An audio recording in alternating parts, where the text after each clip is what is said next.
Semalam kau keluar dengan siapa? Adalah, sibuk je nak tahu. Kau keluar dengan siapa semalam? Kenapa kau nak tahu sangat? Kau curang kan? Suka hati akulah aku nak curang pun. Lagipun kita jauh. Kau duduk Jamaika. Aku duduk dekat Kerajaan Langit. Jarak jauh bukan alasan untuk curang. Tapi satu ujian untuk mengenal erti setia.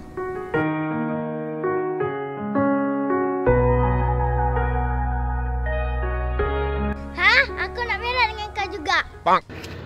Wah, Singal! Apa mak kau bertanya menteri? Semua salah kau.